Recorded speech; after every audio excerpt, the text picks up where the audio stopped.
हम लोग बात करने जा रहे हैं कांग्रेस के तुष्टीकरण की और कर्नाटक हाई कोर्ट के सामने एक लेटेस्ट मैटर आया।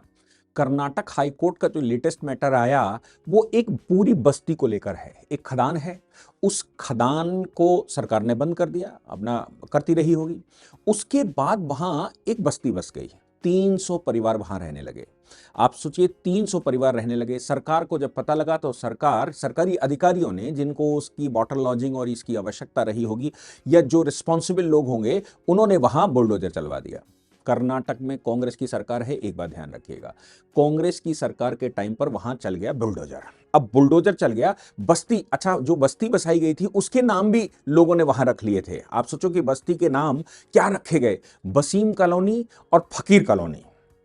300 परिवार वहां पर रहने लगे, 300 घर बनाए गए, 300 घरों के नाम वो बस्ती दो बस्तियों के रूप में बनाई गई, वसीम कॉलोनी और फकीर कॉलोनी, ताकि फकीर के नाम से थोड़ा थोड़ा अट्रैक्टिव लगता है।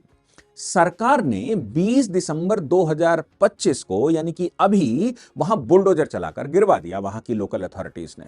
यह मामला है एलाहंका के कोगिलू लेआउट की।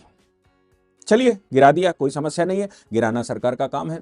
लेकिन कांग्रेस की सरकार के टाइम पर लोकल अथॉरिटी ने गिरा दिया, ये तो राष्ट्रीय लोगों को पता लगा होगा तो उन्होंने हंगामा कर दिया होगा।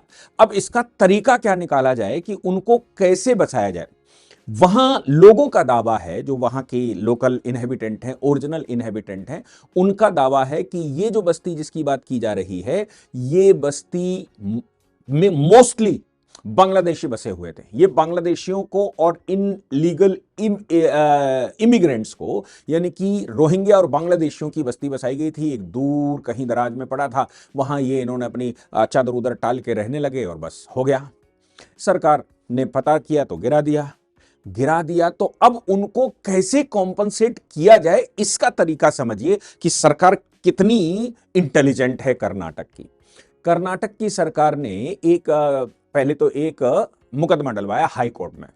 जयवा तबस्सुम और बाकी लोगों ने एक मुकदमा डाला। मुकदमा काहे का डाला? पीआईएल डाली। और उस पीआईएल में यह दावा किया गया कि साहब हम वहां 30 साल से रह रहे हैं, यह विध्वंसक कार्रवाई सुप्रीम कोर्ट के डायरेक्शन के बावजूद, आपको याद होगा पिछले साल सुप्रीम कोर्ट ने एक डायरेक्शन दिया था और उस डायरेक्शन में उन्होंने कहा था कि एक प्रॉपर इन्वेस्टिगेशन होना चाहिए, एक प्रोसीजर अडॉप्ट किया जाना चाहिए, डिस्ट्रिक्ट कलेक्टर को सूचना जानी चाहिए और नोटिस इशू होने चाहिए, प्राधिकरण के द्वारा बात सुनी जानी चाहिए, उसके बाद ही कोई निर्णय लिया जाना चाहिए।